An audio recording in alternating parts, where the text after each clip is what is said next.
Perkenalkan, namaku Chiara Rossi. Aku adalah seorang siswi berusia 17 tahun dari Roma, Italia, yang bersekolah di Liceo Classico Torquato Tasso, salah satu sekolah menengah paling bergengsi dan bersejarah di kota kami. Sekolah ini telah melahirkan banyak pemikir dan pemimpin, dan aku bangga menjadi bagian darinya. Prestasiku selalu berada di jajaran 5% teratas, dan mimpiku untuk melanjutkan studi di jurusan Ilmu Politik Universitas Sapienza Roma sudah di depan mata. Hidupku terasa sempurna, atau setidaknya, aku meyakini kesempurnaan itu. Bagiku, Roma adalah kota terindah di dunia, pendidikan Italia adalah yang terbaik, dan budaya Eropa adalah puncak peradaban. Indonesia?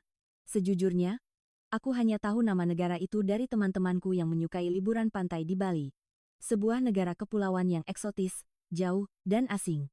Namun, pada bulan Oktober 2024, sebuah pengumuman tak terduga muncul di papan pengumuman sekolah. Sebagai bagian dari program pertukaran budaya Asia, sekolah kami akan mengadakan perjalanan studi selama seminggu ke Jakarta, Indonesia. Aku sama sekali tidak tertarik. Asia? Terlalu jauh dan aneh, pikirku. Namun wali kelasku menegaskan bahwa program ini wajib bagi semua siswa, jadi dengan setengah hati aku pun mendaftar. Malam sebelum keberangkatan, ibuku memberiku nasihat yang sangat serius. Chiara, hati-hati di sana. Ingat, kau sudah 3 kali menjadi korban copet di Roma. Kenangan pahit itu kembali muncul. Pertama, ponselku raib di metro jalur A. Kedua, dompetku hilang di tengah keramaian dekat Koloseum. Ketiga, pasporku lenyap saat berada di sekitar Bukit Palatine. Setiap kali melapor ke Carabinieri, polisi, jawaban mereka selalu sama, kemungkinan untuk kembali sangat kecil. Ibuku berpesan, Jakarta itu kota besar, pasti sama saja. Selalu kenakan tasmu di depan. Aku bahkan menambahkan gembok kecil di resleting tasku. Sebuah cara bertahan hidup yang kupelajari dari kerasnya jalanan Roma. Di dalam kereta Leonardo Express menuju Bandara Fiumicino, aku memeluk tasku erat-erat. Ketika seorang gelandangan dengan bau tak sedap mendekat, aku segera berpindah tempat. Inilah rutinitas di Roma, selalu waspada. Di dalam pesawat menuju Jakarta, aku mengobrol dengan sahabatku, Marco. Marco adalah penggemar budaya Asia. Ia mulai bercerita tentang keindahan Raja Ampat dan kekayaan kuliner Indonesia. Aku hanya berpikir dalam hati, memangnya sebagus apa? Apa bisa dibandingkan dengan Roma yang memiliki Koloseum, Pantheon, dan Air Mancur Trevi? Setelah penerbangan selama lebih dari 12 jam, kami akhirnya mendarat di Bandara Internasional Soekarno-Hatta. Bandara ini ternyata sangat modern dan bersih, melebihi ekspektasiku. Tapi kewaspadaanku belum surut. Aku memeriksa kembali resleting tasku dan memastikan dompetku aman di saku dalam. Sebuah kebiasaan yang terpatri sejak insiden di Roma. Kami menaiki bus menuju hotel kami di kawasan Sudirman. Pemandangan Jakarta dari jendela bus menunjukkan kota metropolis yang sibuk, namun terasa asing bagiku. Aku merindukan bangunan-bangunan kuno Roma, jalanan batunya yang sempit, dan kafe-kafe tua yang bersejarah. Setelah check-in, jadwal pertama kami adalah jalan-jalan bebas di sebuah mall besar di dekat hotel. Aku dan teman-temanku berjalan memasuki keramaian. Secara naluriah, aku memindahkan tasku ke depan, persis seperti yang biasa kulakukan di Via del Corso. Namun, sebuah pemandangan aneh menarik perhatianku. Di sebuah kafe, beberapa orang meninggalkan laptop dan tas mereka begitu saja di meja untuk memesan kopi atau pergi ke toilet. Aku berbisik pada Marco, lihat itu. Apa mereka sudah gila?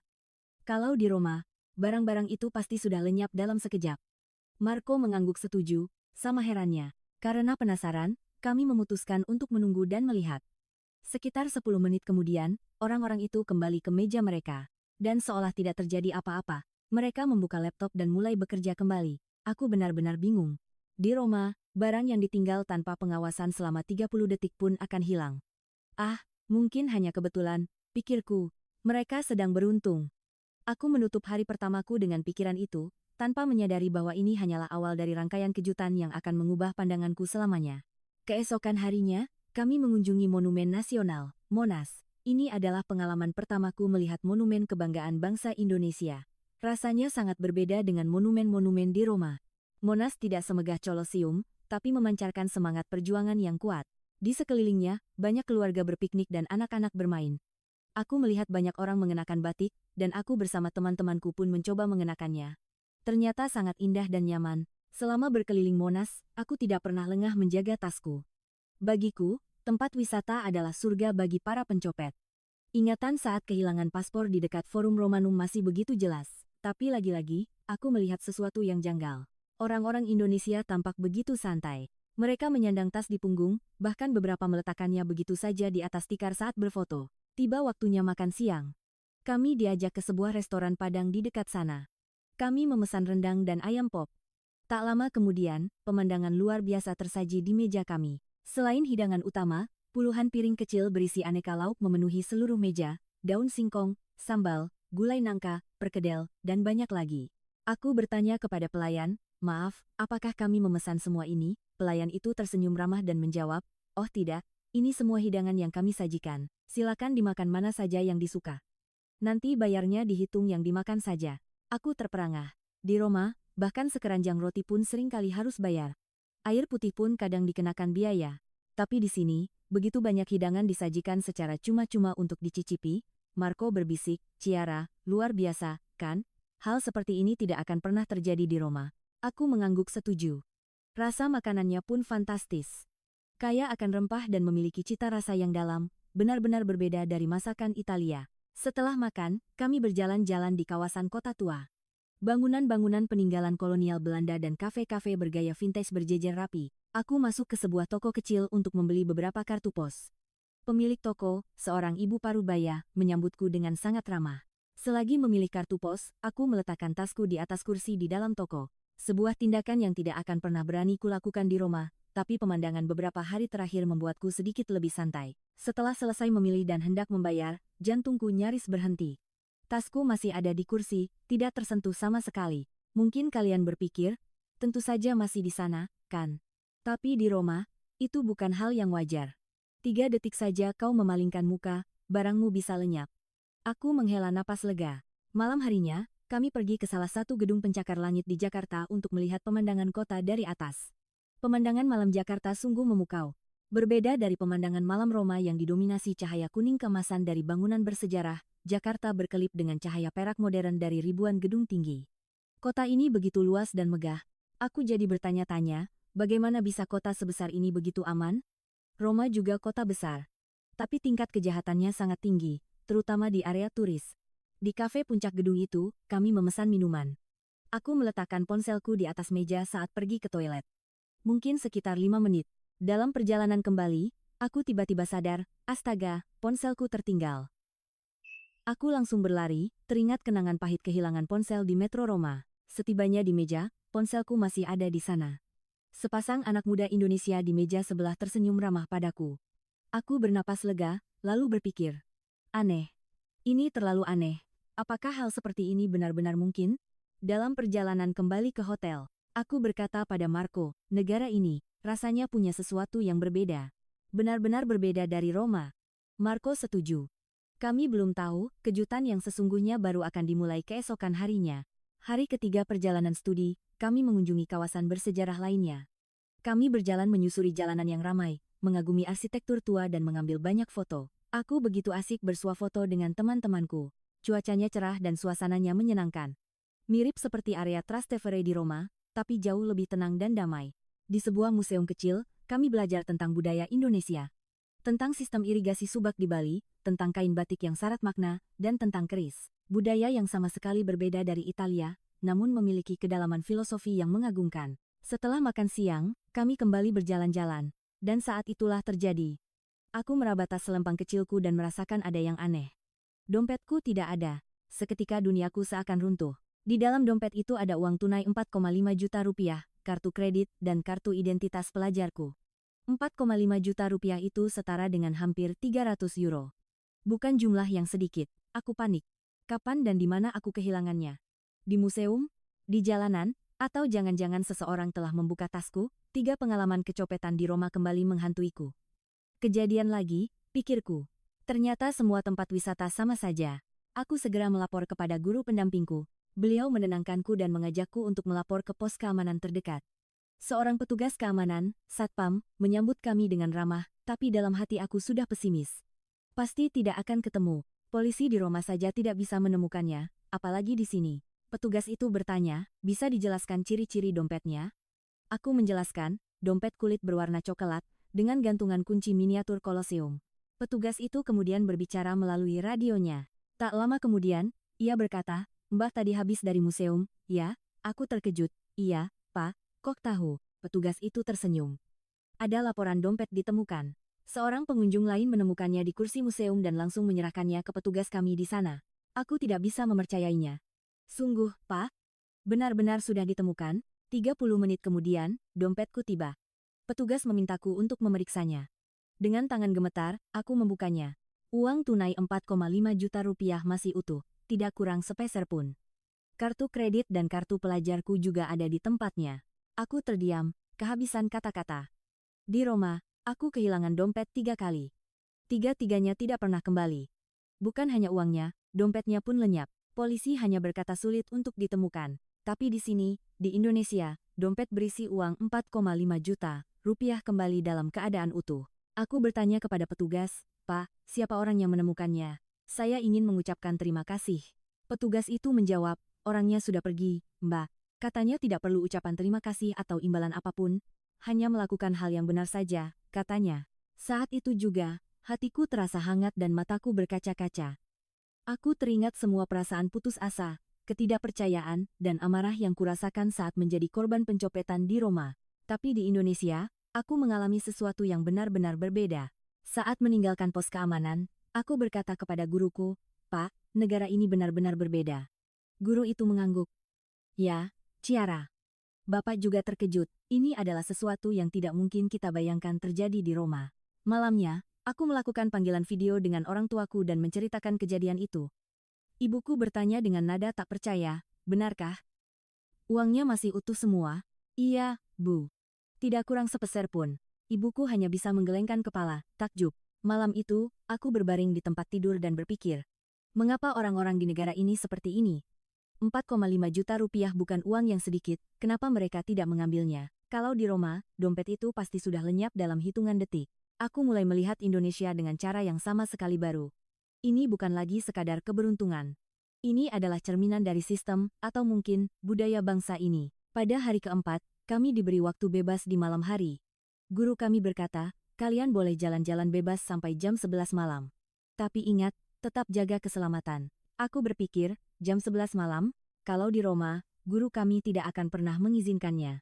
Setelah jam 9 malam, beberapa sudut kota Roma bisa menjadi berbahaya, terutama di sekitar stasiun Termini atau di dalam metro. Aku dan teman-temanku memutuskan untuk pergi ke kawasan Kemang, yang katanya tempat berkumpulnya anak-anak muda Jakarta. Kami naik taksi online. Saat itu sekitar jam 8 malam, aku secara refleks memeluk tasku erat-erat, kebiasaan dari Roma. Tapi lagi-lagi, aku melihat pemandangan yang kontras.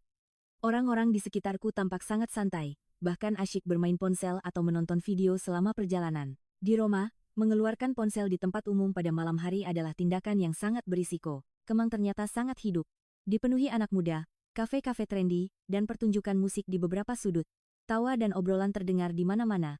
Aku dan Marco masuk ke sebuah kafe. Sambil menikmati minuman, kami mengamati jalanan dari balik jendela. Saat itulah aku melihat pemandangan yang luar biasa lagi. Dua mahasiswi Indonesia yang duduk tak jauh dari kami, bangkit dari kursi mereka dan berjalan keluar kafe, meninggalkan laptop dan tas mereka begitu saja di atas meja. Aku berbisik pada Marco, "Lihat itu." Mereka meninggalkan barang-barang mereka, mata Marco membelalak. Sekitar 10 menit kemudian, kedua mahasiswi itu kembali sambil membawa kantong belanjaan. Mereka duduk kembali seolah tidak terjadi apa-apa dan menyalakan laptop mereka. Tidak ada satu barang pun yang hilang. Mulutku ternganga. Ini adalah pemandangan yang benar-benar mustahil di Roma. Kami berjalan menyusuri jalanan Kemang lebih jauh. Musik dari berbagai kafe, aroma sate dan martabak dari pedagang kaki lima, serta tawa riang orang-orang menciptakan suasana yang sangat hidup. Kami tidak sadar waktu berlalu begitu cepat. Sekitar pukul 10.30 malam, kami memutuskan untuk kembali ke hotel. Saat menuju tempat memesan taksi, aku melihat pemandangan lain yang mengejutkanku. Banyak perempuan muda yang bepergian sendirian, baik berjalan kaki maupun menunggu ojek online. Pukul 10.30 malam, di Roma, ini adalah waktu di mana seorang perempuan tidak akan berani berjalan sendirian. Aku sendiri tidak pernah naik metro sendirian setelah jam 9 malam karena terlalu berbahaya. Aku memberanikan diri bertanya pada seorang mahasiswi yang sedang menunggu sendirian, menggunakan bahasa Inggris, "Maaf, apakah aman bepergian sendirian selarut ini?" Dia mengangguk dan tersenyum, "Oh, iya. Di sini aman, kok. Bahkan sampai dini hari juga banyak yang masih beraktivitas." Aku tidak bisa mempercayainya. Dini hari? Sendirian? Di Roma? Itu sama saja dengan tindakan bunuh diri, terutama di transportasi umum. Aku sendiri selalu memilih naik taksi jika harus pulang larut malam. Di lobi hotel, Marco berkata, "Ciara, hari ini benar-benar luar biasa. Kalau di Roma, kita tidak akan pernah bisa keluar selarut ini." Aku setuju. Benar, Roma menjadi sangat berbeda dan lebih berbahaya saat matahari terbenam. Tapi di sini, malam hari justru terasa lebih hidup dan aman. Kembali di kamar, aku mengirim pesan kepada ibuku, "Bu, aku baru saja pulang jalan-jalan jam 11 malam, dan sama sekali tidak terasa menakutkan. Negara ini sepertinya sangat aman." Ibuku membalas, "Benarkah? Tetaplah berhati-hati, nak. Ternyata Indonesia negara yang aman, ya." Sambil berbaring, aku merenungkan hari itu. Orang-orang yang meninggalkan laptop di kafe, perempuan yang bepergian sendirian di tengah malam, jalanan yang terang dan ramai, benar-benar dunia yang berbeda dari Roma. Aku berpikir, negara ini benar-benar istimewa. Bagaimana bisa mereka menciptakan rasa aman seperti ini? Hari kelima perjalanan studi kami memiliki jadwal yang istimewa, program pertukaran dengan sebuah SMA unggulan di Jakarta Selatan. Kami mengenakan seragam sekolah kami dan berangkat menuju sekolah tersebut untuk merasakan langsung kehidupan pelajar Indonesia. Kami disambut dengan hangat oleh para siswa di sana. Aku duduk di sebelah seorang siswi bernama Dita, yang fasih berbahasa Inggris dan membantuku sebagai penerjemah. Pelajaran pertama adalah fisika, dan materinya cukup sulit. Sepertinya kurikulum di sini lebih cepat daripada di Italia. Selama pelajaran, aku mengamati siswa-siswa Indonesia. Mereka semua fokus dan mencatat dengan tekun. Hampir tidak ada yang mengantuk atau berbuat gaduh. Suasananya sangat berbeda dari sekolahku di Roma, terasa lebih serius dan penuh semangat. Setelah pelajaran pagi berakhir, akhirnya tiba waktu makan siang. Dita berkata, "Ayo kita ke kantin." Aku mengikutinya tanpa ekspektasi apapun. Mana mungkin makanan di sekolah enak, kantin di sekolahku di Roma sangat menyedihkan. Biar ku ceritakan sedikit tentang makanan di sekolahku, Liceo Classico Torquato Tasso. Untuk makan siang kami harus membayar 8 euro, atau sekitar 1.000–3.400 rupiah, dan apa yang kami dapatkan? Sepotong panino, roti, lapis, dingin, sebuah apel kecil, dan sebotol air mineral. Terkadang ada tambahan yogurt, tapi itu saja. Rasanya biasa saja dan porsinya sangat sedikit. Karena itu, banyak siswa yang memilih membawa bekal dari rumah atau membeli pizza potong di toko terdekat. Namun, begitu aku melangkahkan kaki ke dalam kantin sekolah di Jakarta, aku tidak bisa mempercayai mataku. Pemandangannya seperti pujasera kecil. Berbagai kios makanan berjejer, menjual aneka hidangan yang tampak lezat. Para siswa mengantre dengan tertib di kios pilihan mereka. Aku ikut mengantre di salah satu kios. Aku memesan nasi goreng. Ibu penjual dengan cekatan memasaknya dan menyajikannya di atasku piring. Tapi bukan itu saja. Ada juga meja prasmanan kecil dengan aneka lauk tambahan. Kerupuk, acar, dan sambal yang bisa diambil sepuasnya. Aku hanya berdiri terpaku. Dita tertawa dan berkata, "Ayo, ambil saja kerupuknya, gratis, kok." Aku benar-benar terkejut. "Semua ini harganya berapa?" Dita menjawab, "Nasi goreng ini cuma 5.000 rupiah." Aku langsung menghitung dalam benakku. 5.000 rupiah itu hanya sekitar 1 euro. Di Italia, kami membayar 8 euro untuk sepotong roti lapis dingin. Perbedaannya hampir 8 kali lipat, dengan kualitas dan kuantitas yang tidak bisa dibandingkan. Kami duduk di meja untuk makan. Nasi gorengnya luar biasa lezat, gurih, sedikit manis, dengan aroma yang menggugah selera. Marco yang duduk di sebelahku berkata, "Ciara, ini benar-benar makanan kantin sekolah, rasanya seperti makanan restoran." Aku setuju. Benar. Di Roma, ini mustahil. Kita membayar 8 euro untuk roti lapis dingin. Aku bertanya pada Dita, apakah setiap hari menunya seperti ini? Dita tersenyum. Tentu. Pilihannya banyak. Ada kios bakso, soto, siomay, gado-gado. Kita bisa makan menu yang berbeda setiap hari. Aku semakin terkejut, ada begitu banyak pilihan? Di sekolahku, tidak ada pilihan sama sekali. Hanya ada satu menu yang disediakan oleh perusahaan catering. Tanpa mempertimbangkan selera atau gizi, yang penting perut terisi. Setelah makan siang, aku mengamati kantin itu sekali lagi. Para siswa membersihkan meja mereka sendiri dan mengembalikan piring ke kios masing-masing. Semuanya tampak begitu teratur dan penuh tanggung jawab. Pemandangan ini membuatku berpikir, Indonesia benar-benar peduli pada generasi mudanya. Memberikan makanan yang layak dan terjangkau seperti ini adalah bukti bahwa mereka sangat menghargai pendidikan. Setelah kunjungan sekolah, kami kembali ke hotel. Malam itu, aku membuka laptop dan mencari informasi tentang sistem kantin sekolah di Indonesia. Aku penasaran bagaimana mereka bisa menyediakan makanan berkualitas dengan harga yang sangat murah. Hasil pencarianku menunjukkan fakta-fakta yang mengejutkan. Ternyata banyak sekolah di Indonesia yang mengelola kantin sebagai bagian dari koperasi siswa, di mana keuntungannya kembali digunakan untuk kegiatan siswa. Sekolah juga memberlakukan standar kebersihan dan gizi yang ketat bagi para penjual di kantin. Aku membandingkannya dengan Italia. Di sana, layanan catering sekolah adalah bisnis besar. Kualitas seringkali dikorbankan demi keuntungan. Para orang tua sering protes, tetapi jarang ada perubahan. Pencarianku lebih lanjut menunjukkan bahwa di Indonesia, ada juga program makanan gratis untuk siswa dari keluarga kurang mampu. Aku semakin kagum. Negara ini benar-benar berinvestasi besar dalam pendidikannya. Keesokan harinya, kami mengunjungi Museum Nasional. Museum yang sangat besar dan megah, menampilkan sejarah dan budaya Indonesia dalam satu atap. Artefak kuno, arca, keris, dan tekstil tradisional dipamerkan dengan indah. Aku sangat tertarik dengan koleksi tekstil, terutama batik. Pemandu kami menjelaskan bahwa setiap motif batik memiliki makna filosofis yang mendalam dan proses pembuatannya membutuhkan kesabaran luar biasa. Ia berkata, batik bahkan telah diakui oleh UNESCO sebagai warisan kemanusiaan untuk budaya lisan dan non-bendawi. Aku terkejut. Benarkah? Aku baru tahu. Pemandu itu tersenyum. Banyak orang belum tahu. Tapi ini adalah fakta yang membanggakan bagi kami. Selama berkeliling museum, aku berpikir, Indonesia memiliki sejarah yang kaya dan budaya yang luar biasa. Kenapa tidak banyak yang tahu tentang ini di Eropa? Mungkin karena letaknya yang jauh dan citranya yang seringkali hanya terbatas pada Bali. Tapi sekarang, negara ini telah berubah total. Saat makan siang, guru pendamping kami bertanya, "Bagaimana pengalaman kalian di Indonesia sejauh ini?" Banyak teman-temanku menjawab, "Menyenangkan." Penuh kejutan. "Aku ingin kembali lagi suatu saat." Guru itu tersenyum.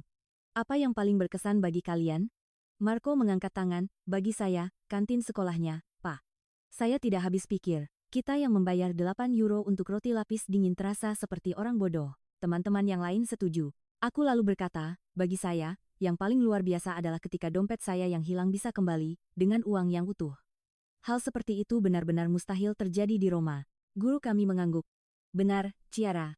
Bapak juga belajar banyak dari perjalanan ini." Sore harinya, kami mengunjungi pasar Tanah Abang. Sebuah pasar tradisional yang sangat besar dan ramai. Pakaian, aksesoris, kain semuanya ada di sana. Aku membeli beberapa oleh-oleh. Saat berkeliling di tengah keramaian itu, aku kembali merasakan rasa aman.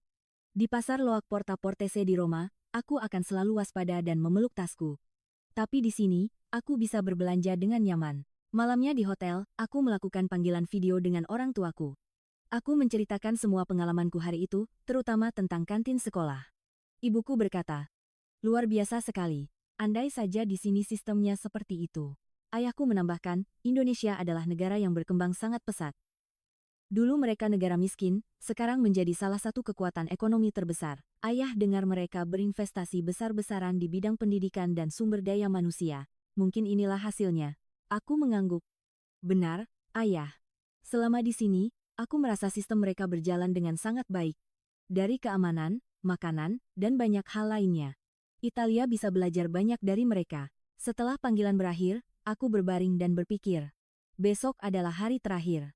Seminggu berlalu begitu cepat. Awalnya aku datang tanpa ekspektasi, tapi sekarang aku merasa berat untuk pergi. Bagaimana aku bisa melupakan semua kebaikan dan kejutan yang diberikan negara ini? Hari ke-6 perjalanan kami mengunjungi kawasan pusat bisnis, CBD, di Sudirman. Gedung-gedung pencakar langit yang modern berjejar megah. Suasananya mirip distrik EUR di Roma, tapi jauh lebih dinamis dan modern. Kami pergi ke salah satu mal mewah untuk melihat perpustakaan publik yang ada di dalamnya. Saat berada di dalam MRT untuk ke sana, aku menemukan hal yang luar biasa. Orang-orang di dalam gerbong kereta bawah tanah asyik menonton YouTube di ponsel mereka. Videonya berputar tanpa henti. Aku berbisik pada Marco, "Lihat itu, mereka bisa streaming video di kereta bawah tanah." Bagaimana mungkin? Marco pun sama herannya. Kami memutuskan untuk mencobanya sendiri. Aku mengeluarkan ponselku dan membuka YouTube. Aku memilih video dengan kualitas 4K. Luar biasa, video itu langsung berputar tanpa buffering sama sekali. Aku terperangah. Di Metro Roma, mendapatkan sinyal telepon saja sudah untung. Streaming video adalah hal yang mustahil. Bahkan untuk mengirim pesan WhatsApp kadang sulit. Tapi di Jakarta, di bawah tanah yang dalam, koneksi internetnya sempurna. Aku bertanya pada pemandu kami. Bagaimana bisa internet di MRT begitu cepat? Dia menjawab dengan santai. "Oh, di sini sudah terpasang jaringan 4G dan 5G di sepanjang terowongan. Bukan hanya di MRT, di basement mall, atau parkiran bawah tanah pun sinyalnya kuat. Hampir tidak ada tempat tanpa sinyal di Jakarta." Aku tidak bisa mempercayainya. Di Roma, bahkan di permukaan tanah pun sinyal sering hilang. Jaringan 5G masih belum merata. Tapi di Indonesia, bahkan di bawah tanah pun koneksi 5G sudah tersedia. Setibanya di mall, kami langsung menuju perpustakaan. Tempatnya sangat indah, dengan rak-rak buku raksasa yang menjulang hingga ke langit-langit. Banyak orang sedang membaca atau bekerja dengan laptop mereka. Aku melihat seorang mahasiswa di sebelahku sedang melakukan editing video. Dia mengunduh sebuah file berukuran beberapa gigabyte dari cloud storage, dan prosesnya hanya memakan waktu beberapa detik. Aku kembali dibuat kagum. Di Roma, mengunduh file sebesar itu bisa memakan waktu berjam-jam dan seringkali gagal di tengah jalan. Setelah makan siang, kami berjalan-jalan di sekitar kawasan CBD. Aku melakukan sebuah eksperimen, aku membiarkan YouTube terus menyala di ponselku sambil berjalan. Dari jalan raya, masuk ke dalam gedung, turun ke area bawah tanah, koneksinya tidak pernah putus. Sinyalnya tidak pernah melemah. Marco berkata, "Kiara, ini benar-benar gila. Di Roma, kita harus pasrah kalau sudah masuk metro. Di dalam gedung pun sinyal sering hilang." Aku mengangguk. Benar, ini seperti dunia yang berbeda. Sore harinya, kami naik ke puncak Lotte World Tower, salah satu gedung tertinggi di Jakarta. Pemandangannya spektakuler. Seluruh penjuru Jakarta terlihat dari sana. Aku mengambil beberapa foto dengan ponselku dan langsung mengunggahnya ke Instagram. Proses unggahnya luar biasa cepat. 10 foto terunggah dalam waktu kurang dari 10 detik. Di Roma, mengunggah satu foto saja, kadang butuh waktu beberapa menit. Aku menulis keterangan foto. Kecepatan internet di Indonesia benar-benar gila. Dari kereta bawah tanah hingga puncak gedung pencakar langit, jaringan 5G-nya sempurna. Teman-temanku di Roma, kalian tidak akan percaya ini. Komentar langsung bermunculan. Benarkah? Enak sekali. Kenapa di Roma lemot sekali, ya? Malam harinya kami pergi ke Taman Gelora Bung Karno, GBK. Kami berjalan santai di area taman yang luas dan asri. Aku kembali mengecek ponselku, koneksi internetnya tetap sempurna. Sambil beristirahat aku mencari informasi tentang kecepatan internet di Indonesia.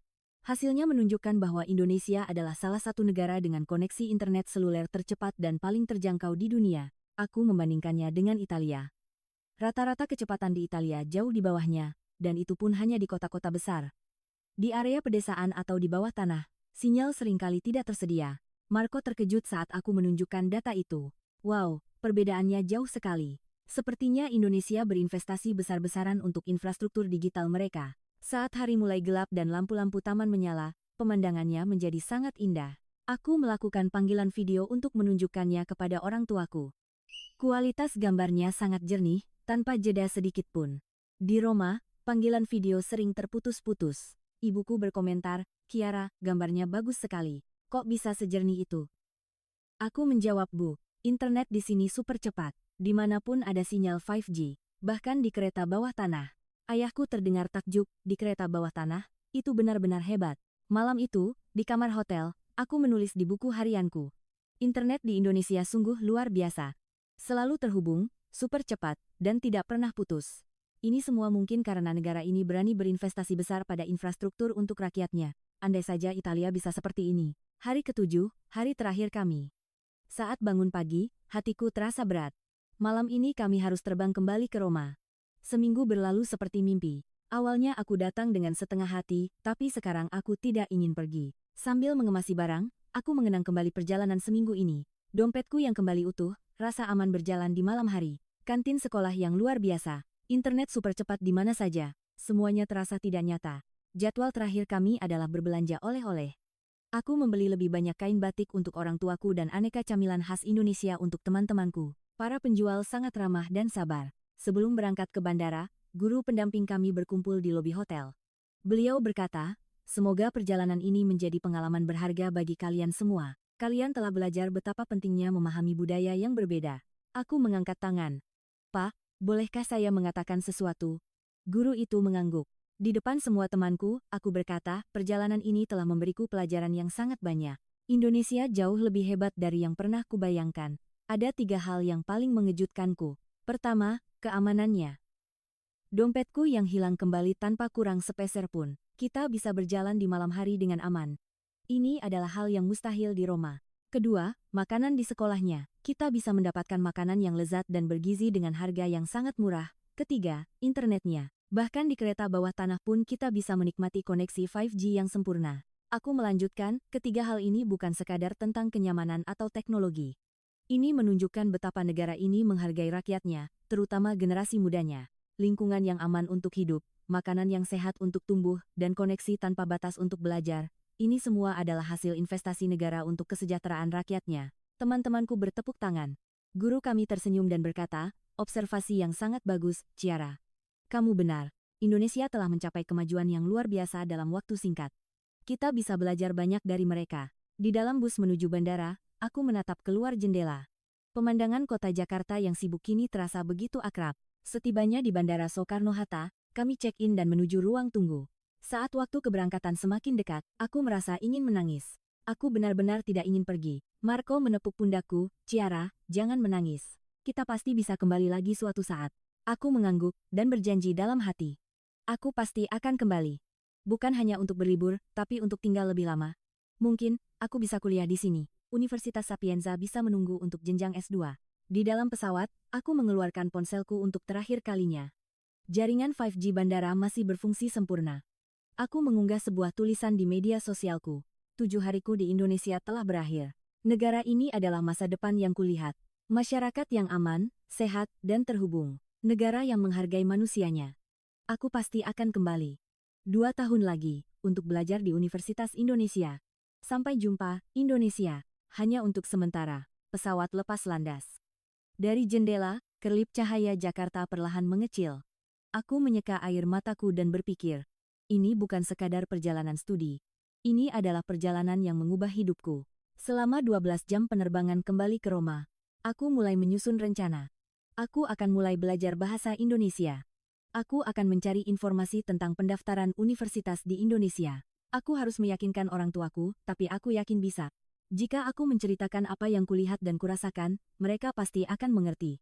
Kami mendarat di Bandara Fiumicino, Roma. Pemandangan yang familiar, tapi terasa berbeda. Toilet bandara tidak sebersih di Jakarta, wifi-nya lambat, dan orang-orang berjalan sambil memeluk tas mereka erat-erat. Setibanya di rumah, aku menceritakan semua pengalamanku, terutama tentang dompet yang kembali, kantin sekolah, dan internet super cepat.